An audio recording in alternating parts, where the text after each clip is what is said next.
Welcome to UCF Knightline, your source for UCF sports and former player information.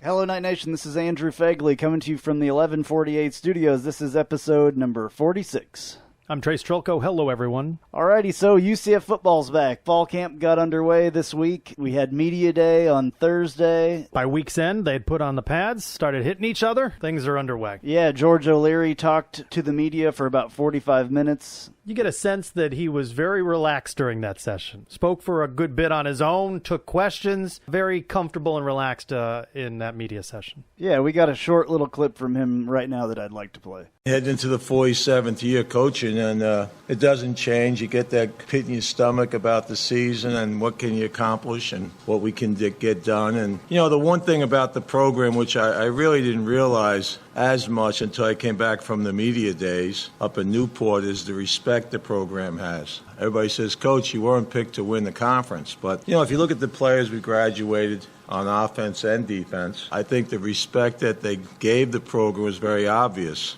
Can you believe that 47 years of coaching for Coach O'Leary? Being associated with football, I mean, that's a long time. I never really thought that, I mean, wow. And, you know, it was interesting, of course, the media peppered him with questions about whether this would be his final year as head coach, and he was sort of nonchalant about it, said he would look at it at the season's conclusion, but he says that, and has consistently said that, but that's a question that comes up at media days. Steve Spurrier was just asked that in South Carolina by the media. Get to a certain age, certain length of time of the program, and you keep being asked that, so he'll be asked. We'll see where the program is, and he has long said that if he feels good and that's where he wants to be, that's where he'll be, and you get the sense from UCF that that's going to be on his timetable and his decision. And we'll, of course, have that when that news comes out, like everybody else will. We also heard that Nick Patty is going to move from backup quarterback to wide receiver, so that gives us a question of who the backup quarterback will be. Couple few quarterbacks now that are not going to be in that mix. Earlier, Pete DeNovo had made the move, so now we got two former quarterbacks duking it out at wide receiver position. Of course, that leaves open the question of who backs up Justin Holman. It has to be either Tyler Harris or Bo Schneider. That's an interesting move. I don't think it is the most watched battle that's going on in this camp. A lot of talk is who's going to step up at wide receiver and who's going to replace the guys lost in the secondary, but it is certainly another interesting subplot. I am definitely interested, I think,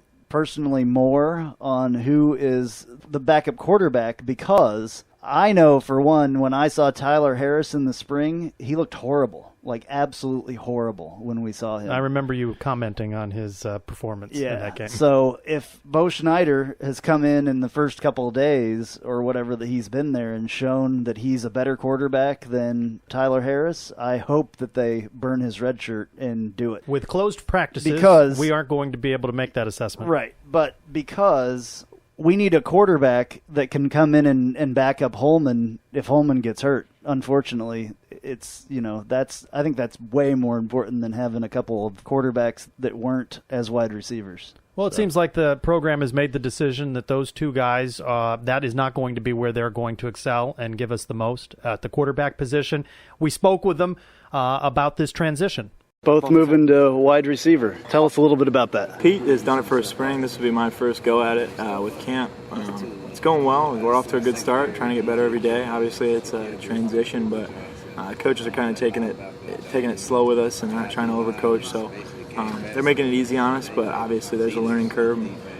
We're just trying our best to stick in there and do our best for the team. So. What can you bring to the team, both of you, as wide receivers, knowing that you played quarterback before and you have a little bit more knowledge of a lot of stuff, I think? I think that, you know, we just bring some leadership to the room. Like you said, some knowledge. We're kind of some older guys compared to a lot of the freshmen we have, newer guys, and I think that just the knowledge and experience that we have, we can bring into the room, you know, can really benefit the team. Talk about that learning curve. You mentioned learning curve. How do you see the game differently in that position than the position you're most accustomed to? Well, obviously, having played quarterback, you don't have to learn a whole lot as far as routes go, formations, coverages. You kind of know all that stuff. The learning curve for Pete and I is really the technique of it all, the technique of playing the position, all the nuances of kind of who you're working, who you're blocking, stuff like that, how to run around. So for that, the learning curve is a little different for us than it would be for, say, a freshman who's learning plays and stuff, but they've played the position. So it makes it a little bit easier having known what we're doing. Same type of thing he said. Basically, the ins and outs. A lot of these guys have been doing this since they were young, much like what we did at quarterback. So making the transition, it's just the little things, the angles, hand placement, stuff like that. But, it's coming quick, and like Nick said, the coaches are taking it slow with us and not trying to overcoach us, really helping us out, and, it's going really well. A name Knight fans know is Jeff Godfrey, who made that transition from quarterback to wide receiver. Does his name come up in practice or meetings? If you heard it from the coaching staff, that this is a guy who's successful? You were in the same number there, too. Sure, yeah. It's obviously someone you kind of want to learn from, and if Jeff's ever around, I'm sure we'll both pick his brain on kind of, some just tricks of the trade to do it. His name definitely comes up. He was successful at it, and I'm sure both of us want to kind of follow him what he did. He did a really good job, especially his senior year, being a big part of the offense. So hopefully we can do the same. It's early in practice, but what kind of team can this be? What have you gotten a sense of from this team? I'm pretty confident in it. I think we've got just enough senior leadership and older guys to be good. We're going to rely on a lot of young guys, but I think we have a good nucleus of older guys and I think this team can be a really, really solid team. It's early to tell, but throughout camp, I think we're going to get better and better. And once we get into football shape and kind of start honing in on our opponents and stuff like that, I think we have a chance to be really good. All right, so that was cool to talk to those guys about their transition from quarterback to wide receiver. We talked to some other guys during the media day, quite a few different players, and we're going to have them on a very special overtime edition of UCF Knightline podcast that will be exclusively on YouTube in the coming weeks. Yeah, we'll hear from some of them in the couple of next weeks of the podcast, and then that YouTube special, we're going to throw it all together, a little preview right before the season opener on Thursday, September 3. We are. We still have Phil Steele Part 2 coming. Yeah, we hadn't mentioned that. We hadn't mentioned that at all. There was just so much Phil Steele. We couldn't get them all in last week. Very popular. A lot of great feedback about him. He'll be joining us in just a few moments to talk about the AAC race, where he sees UCF in that. Also, former UCF players in the pros, and what he thinks about UCF being attractive to a Power 5 conference. But first of all, the AAC commissioner, Mike Oresco, commented on the value of UCF to the conference, and we have a clip from the AAC Media Day. I've said from day one that if our conference is going to be successful, a couple of the cornerstones would be UCF and USF because of the huge potential of those institutions. And UCF is already well on the way to realizing that potential. George has just developed a wonderful brand there, a wonderful program. You saw it today with the academic award that they received. UCF very important, of course, to the AAC. However, the media that covers the AAC on a regular basis gave 29 of 30 first-place votes to Cincinnati, only one vote going to UCF. I got my college football preview edition of Sports Illustrated, wanting to read about UCF. I laugh about that, of course, because we know that there isn't going to be much in there about UCF. 100-page magazine, page 98. Oh, there's UCF. Just the three letters, pick second behind Cincinnati. They do a little blurb on Cincinnati winning the AAC. Thus, of course, as Coach Leary mentioned during Media Day, the importance of these non-conference games. UCF at Stanford, at South Carolina, the other programs in the league with these non-con games. If the AAC is ever going to get any respect on a national level besides a couple of lines on page 98 of the football preview, and the ESPN magazine, there's no mention of the AAC in there at all. You got to win those non-con games. That's true. You got to win your conference games as well, though, and one that we really had a problem with last year was UConn. So UConn has made this trophy up and all this crap. Civil conflict. Yeah, it's absolutely stupid. And at Media Days, boy, the UConn coach has not backed off of this. Yeah, O'Leary's sort of like, okay, whatever. Bring it with you, because we'll keep it if you really want to. But I can see where UConn wants to gun for the big dogs in the conference. He's scrapping for any sort of ink that he can get, but he's really beating the drum on that trophy. And UConn projected for, in that Sports Illustrated preview, last in the AAC East. Well, that's fine. We'll take their trophy and add it to our case with the rest of our trophies. Whatever. What was interesting, and I know that loss last year stings, and boy, you've talked about it several times. Every year, Coach O'Leary writes down, he predicts the wins and losses, says he seals it in an envelope, gives it to his executive assistant to file away. and acknowledged at media days that the one he was wrong on was UConn. Yeah, I thought that was funny that he acknowledged, he had that one wrong. Well, I hope he's not wrong this year. I think we should just get on to the rest of Phil Steele here. Yeah, talking about the AAC and what he thinks, who will win the AAC. All right, we're going to continue with that right now.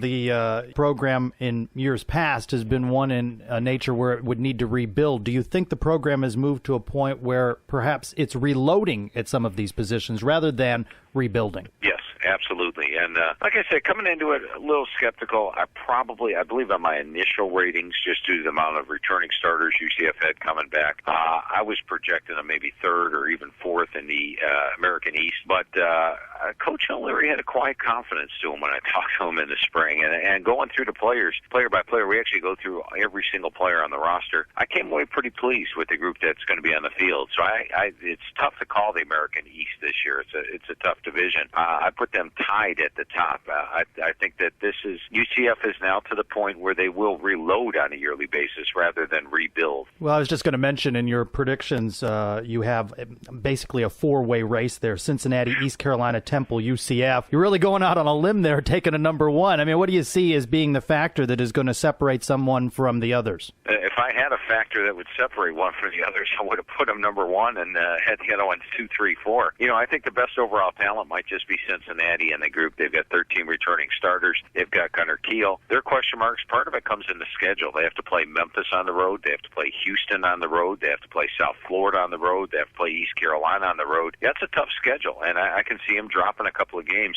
Pretty much looking at all nine sets of my computer power ratings this year. I have Cincinnati pretty much coming in 6-2 in the AAC East this year. Temple's going to be dominant on defense. They've got McAdovich back at the linebacker spot, 10 returning starters on defense. And who would have thought that defense would have played as well as it did last year? After giving up 474 yards per game in 2013, they trimmed that by basically 100 yards last year, and it was all the way down to 17.5 points per game. 10 starters back, including McAdovich. That's a solid defense. And offensively, P.J. Walker sort of regressed last year. He had 13 touchdowns, 15 interceptions. He's got to eliminate the turnovers this year. He's going to be pushed by True Frosch and Logan Marchie. But there's good talent on the Temple offensive front. They've got Kyle Friend at the center, Deion Dawkins at left tackle. With that defense, with that offense, I think Temple, the only games they're probably an underdog in are at Cincinnati, at East Carolina. I've got them going 6-2 in the AAC. When I get to UCF, I just talked about the fact this is more of a reloading than a rebuilding. When you look at their schedule this year, they're probably going to be an underdog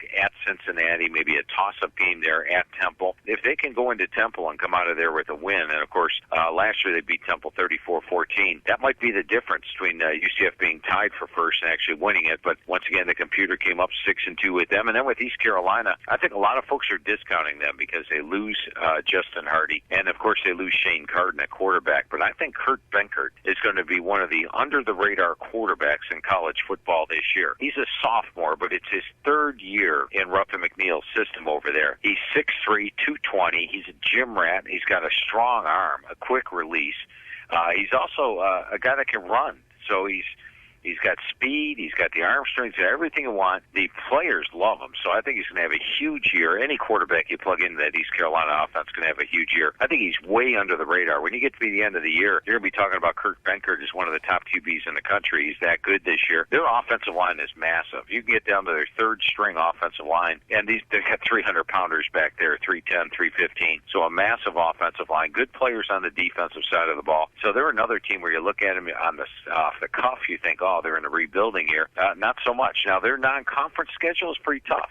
Florida, Virginia Tech are on there. BYU is on there. But in conference play, the only two games I have an underdog this year are at UCF and then at Navy. So they're another team that I think will finish, you got it, 6-2 in the AAC, and that's why I went with a four-way tie. Speaking of non-conference, UCF, in addition to home games with Florida International and Furman, they go on the road at Stanford and at South Carolina. On our last episode of the podcast, we were talking about that you were bullish on Stanford, thought they might be an outside chance at a national title. Talk about UCF's chances on those two difficult road games. That's going to be an extremely tough game for UCF. When you look at Stanford's a team that when I talked to Coach Shaw last year in the summer, we went over his team. We're talking about the offensive line. He said, this is probably my most talented, most physical, most athletic offensive line I put on the field. The problem is they're young. They only have one returning starter. Well, they got better as the season went on. Their final 3 games, they were averaging 40 points per game as that offensive line really got stronger. And now 4 starters are back in the offensive line. It's one of the better O-lines in the country. They have a veteran senior quarterback in Kevin Hogan. Their 3rd-string running back is Barry Sanders Jr. They're loaded at tight end, as you would expect Stanford to be. Although, ironically, back in 2013, their tight ends only had about 12 receptions all year. But they're back at the top once again in that area, and they've got some dangerous receivers. Only 4 starters back on D, but they played backups a lot. I think the defense will be a lot stronger than expected. And they're also extremely tough at home. David Shaw is 24-3 in home games. Now, Central Florida is making a long road trip. They have a young team, and it's really their first road start. What I've seen out of college players is generally the first time you go and play in front of 50, 60,000 fans that are cheering against you, you struggle a little bit. So with UCF having only 9 returning starters, that would be probably the one game this year I expect them to struggle in. I do like Stanford in that one. And what about the game that'll come 2 weeks after that at South Carolina? A little bit better chance for the Knights? Yeah, clearly a better chance. South Carolina is nowhere near what Stanford is. I called Stanford my number 1 surprise team in the country this year. And just for those that are unfamiliar with the magazine, a surprise team is a non-top 10 team that I actually think could win the national title. 2 years ago, Florida State was my number 1 surprise team. They were not ranked in the preseason top 10 at the start of the year. They won the national title. Last year, I had TCU, which was coming off a 4-8 season, and I listed them as my number 4 surprise team in the country. And a lot of folks said, national title contender? You're calling TCU a national title contender? I said, yeah, I do. And here they were, nearly making the playoffs last year. So I put a lot of pride in my surprise team list. Stanford's my number 1 surprise team in the country. Now, South Carolina is a team that has talent. They've got SEC talent, no doubt about it. Remember last year, South Carolina had 3 games that they led in the 4th quarter by 2 scores and ended up losing all 3 of those games. So they could easily have been a 10-win team last season, just didn't get there. But they're rebuilding. Their pieces coming in are probably not, I'm probably not as bullish on the pieces coming in as I am on UCF's. So that's a game where South Carolina deserves to be favored. They're an SEC team and they're at home. But that's one of those games where I think Coach O'Leary has a shot at going on the road and grabbing the upset. If I'm a UCF fan and I'm looking for an upset early in the year, that would be the one I'd have circled. Recently, UCF made some headlines naming George O'Leary as the interim athletic director. What do you think of that move? Well, it's going to be tough if he indeed is taking on the full brunt of the athletic director duties. A lot of times you've got good assistants out there, people you can lean on. If that's the case and he's not investing another 25 hours of his week into the athletic director part of it, then I think he'll do okay. But if he is going that heavy into it, then it would be trouble. But I would think that most likely he would be adding some duties, but not major duties to it. And I think then it's a good choice, especially as an interim. You know, as you've been doing your magazine and this research over the past 20-plus years, you know UCF's odyssey from independent to MAC to Conference USA, then thinking it would be in a strong Big East and now in the AAC. A 2-part question. What's your assessment as someone that studies the game so intently on the perception, the strength of the AAC in the national college landscape? And as well, all this realignment talk, do you think UCF is that must-have for a Big 12 or some other conference when this next round of expansion goes on? Couple of very good questions. You know, when you get to non-Power 5 teams and you're ranking the conferences, I still do have the Mountain West Conference as a top non-Power 5 team, but very close to it is the AAC. And you look no further than the East there, where I have 4 quality teams all tied for the top. And out of the West, you're looking at teams like Houston and Memphis. So there's good depth.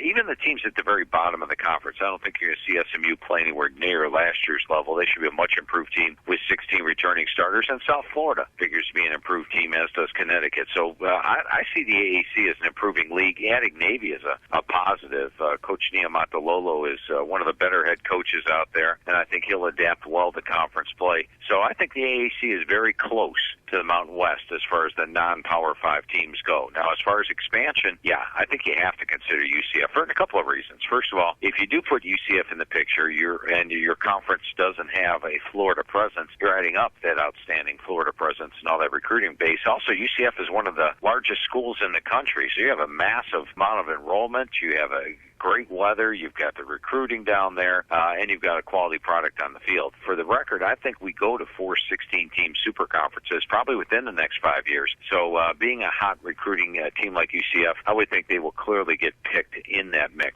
A couple of weeks ago, we had a columnist for football.com on that was citing some insider ESPN-sourced information saying that should the Big 12 move forward, that they're looking at a Houston, Cincinnati, UCF most likely, but that they might add 2 out of that mix. If the Big 12 were one to expand, which schools do you think would be in play from your perspective? Well, once again, I think if the Big now, first of all, I don't know if the Big 12 necessarily is going to go to 12. I can see the move towards a 16, and I think this year the Big 12 makes the playoffs, so I think the need for expansion will probably not be as high next summer as it is perceived to be right now. But if I was a Big 12 and I had to choose between Houston, Cincinnati, UCF would clearly be right at the top. Once again, the Big 12 does not have a presence in Florida right now. They would be expanding its footprint and getting into the fertile territory of Florida for recruiting. Talk a little bit more about how you enjoy college football during the season. A lot of work, a lot of TVs, but do you get to go to games, and how do you enjoy it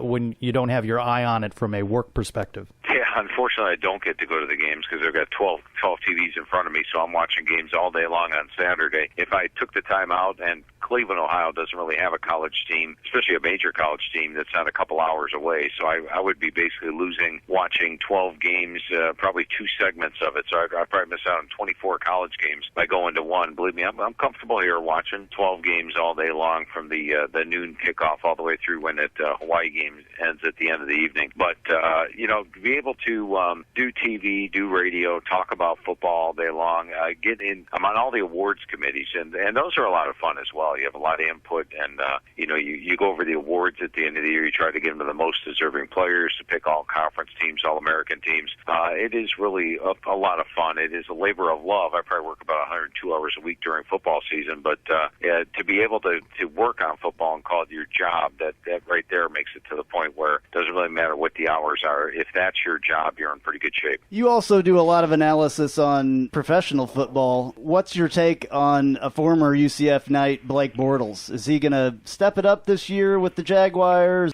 I think as the supporting cast around Blake gets better, I think we will see him improve. I liked him coming out of college. I know Coach O'Leary was high on him, called him a gym rat, somebody that really worked at his trade.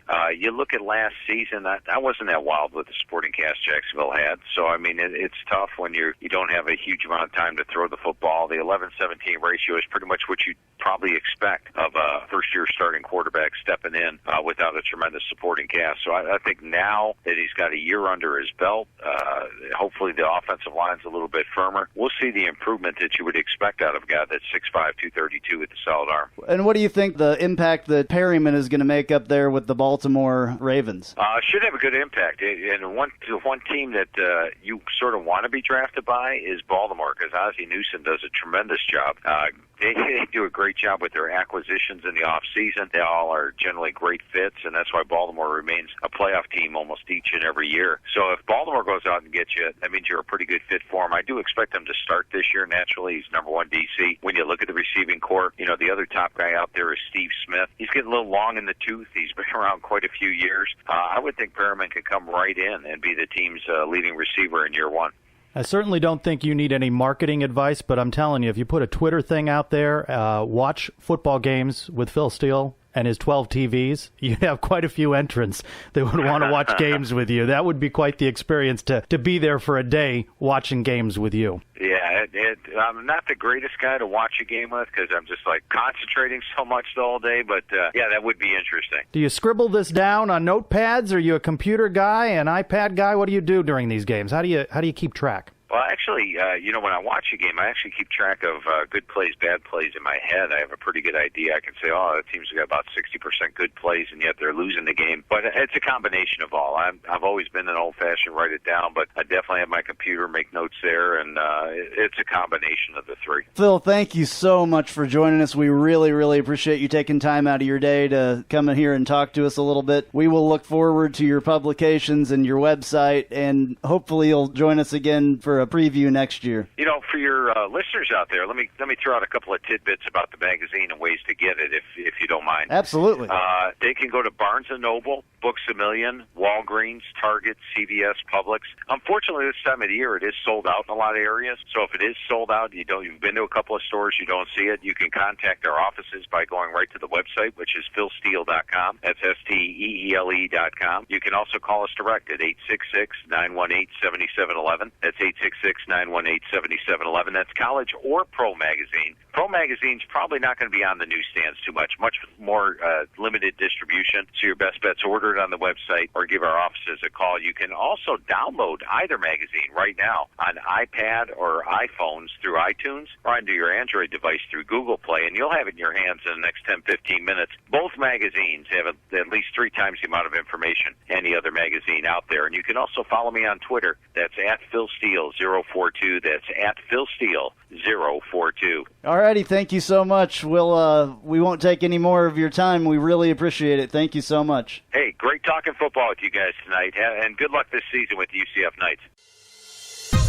So you travel a lot for work and fun. Have you ever thought about having just a little bit more insurance? TravelX gives you the peace of mind so you can take care of your family and loved ones. Click the link on our webpage. I'm just saying, accidents happen.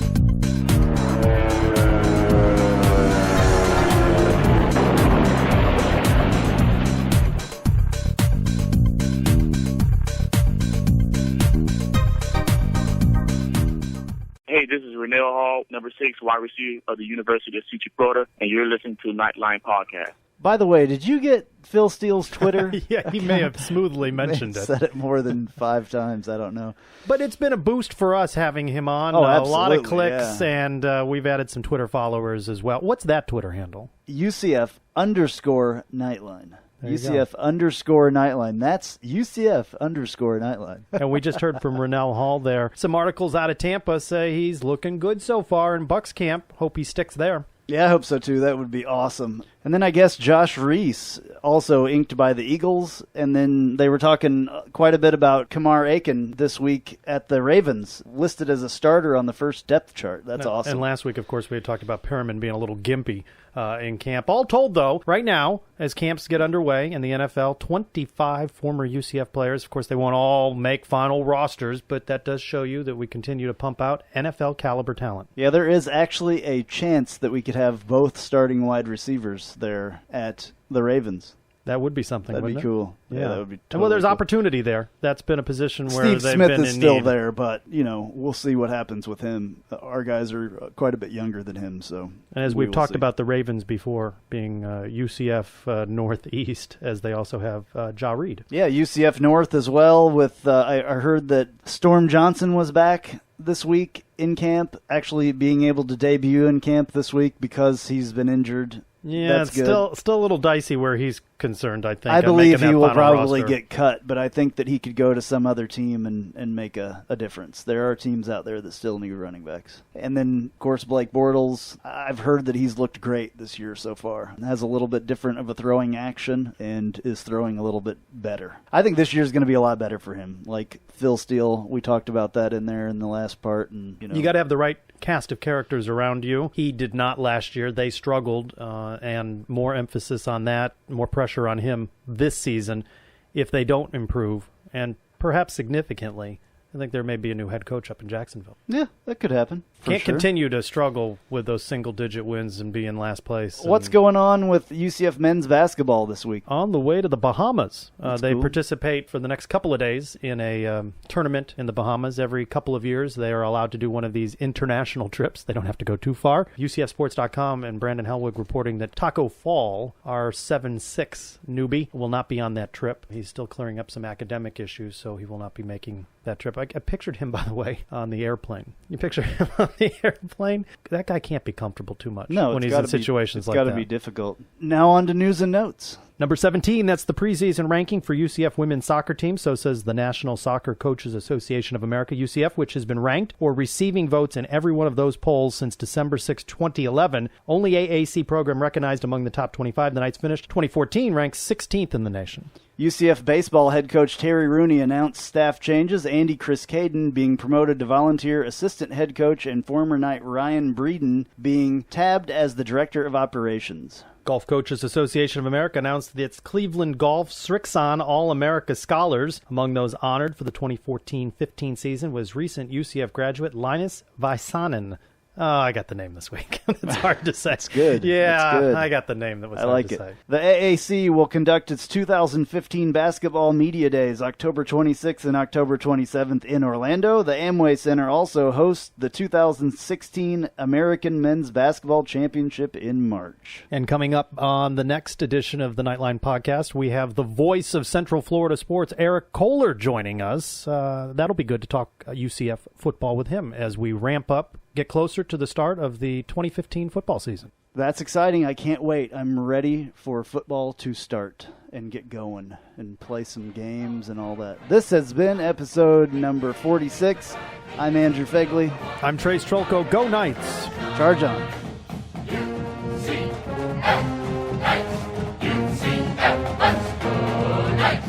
UCF, charge on to the field. With our spirits, we'll never yield. Black and gold, charge right through the line. Victory is our cry. BSETO, tonight.